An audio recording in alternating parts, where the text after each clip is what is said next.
This nation faces a graduation rate challenge and really a dropout crisis. Every year, 1 million students don't earn their diplomas with their classmates. Turns out that there are about 2,000 of these high schools, which we've sort of named dropout factories, because year after year, they reliably produce half of all of our dropouts and close to 3/4 of our minority dropouts. In those communities, the whole community suffers because the community itself is essentially cut off from 21st century America. And the nation as a whole suffers because in a modern competitive era, the strength of the nation is what's between your ears. And if we don't develop that in all our people, we don't develop all our strength. How are we going to solve this? How does this end? How do we create schools that are transformative enough to overcome the pull of poverty and overcome the pull of disengagement and overcome just the craziness of early adolescence? And especially when all those things happen together.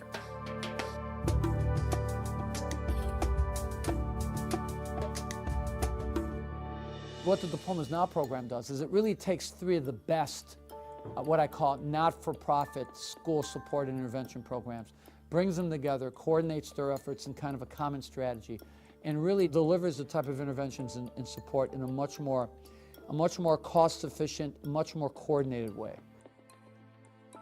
The most tangible result we've seen is in the course performance and looking at what percentage of our students are passing all of their classes. Before we had Diplomas Now implemented, we only had 25% of our students passing all of their classes. So we actually had 3 out of every 4 students were failing. To begin this year, 78% of our students were passing all 5 of their classes after the first quarter, more than 3 times where we started from last year. I think what Diplomas Now has done, that their focus and their commitment has really impacted what happens here. This past year, we regained 4,500 hours of instructional time just simply by reducing the number of suspensions. We also made adequate yearly progress, and only half the schools of Philadelphia made AYP, and this is the first time that this school has made adequate yearly progress. That's data that you can't refute. It's concrete and it's black and white.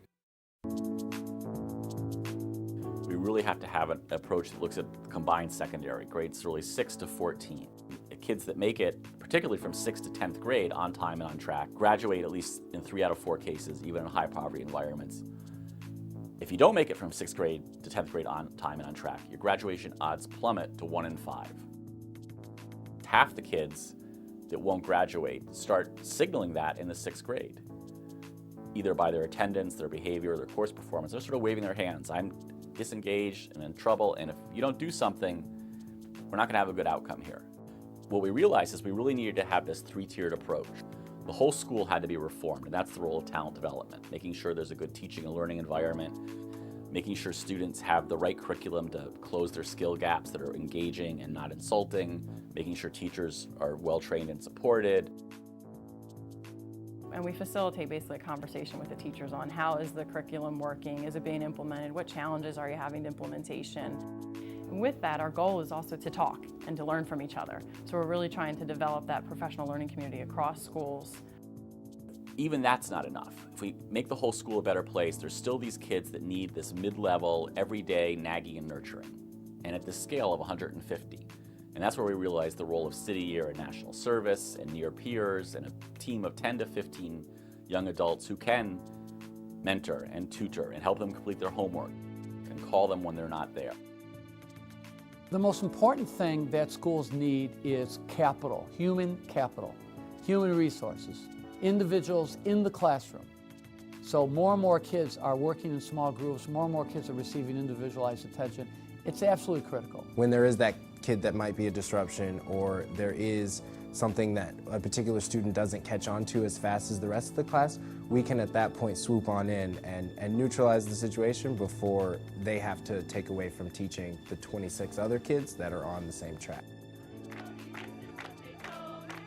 We greeted our students every single day in the morning. We played games with them and we spoke to them and got them excited about a day of learning so that their first experience with school was a positive one. That way they weren't only encouraged to come to school the next day, but come to school on time. Yesterday, one of my students who, the first day I got here, didn't know how to do math, got a 99 on a math test.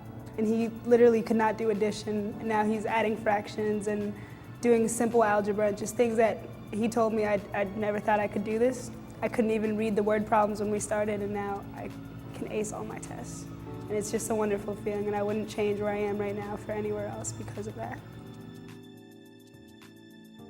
And then we realized that there's the third group of kids that do have these life events, do have these problems outside of school, that until you solve them, nothing else matters. And that's where we realized we needed communities and schools and integrated student service supports, which really brings in sort of full-time case-managed social workers and psych coordinators who can do the one-on-one intense supports that group of kids needs. Not only does it tackle academics, it tackles those emotional things that are beyond normal scope of education that keep kids behind. One of the core members had brought a young lady to me who had found out that she was pregnant. She did not want to tell her teachers. I wasn't really working like I was supposed to be. I was just laying down and not really doing anything. But when I saw my grades, I went to Ms. Moore and I was like, Ms. Moore, why are my grades so low? So I started talking with her. We first went on what's going on in your classes, what do you need, how can we develop a plan to get you where you want to go.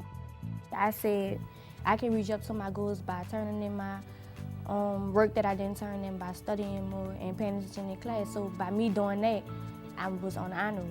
So I mean, it was a big turnaround. I am very happy that she has a program here that will do what I would do for her, that will help her succeed, that will give her all of the tools that she needs so that she can get where she needs to be. Where else can you get social service work, academic support, and then home support? They pull all those components together. So if you want student success, you need resources. And that's what Diplomas Now can bring to the table, resources. The stakes are very high, and time is precious and short. We need as much assistance as we can get.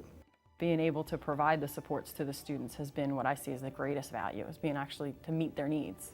It's so powerful, and you really know it's so right that you can't ignore it. You can't turn away from it. You have to get involved because this really is the way to help our students. Development of Diplomas Now and this video have been made possible through the generous support of the PepsiCo Foundation.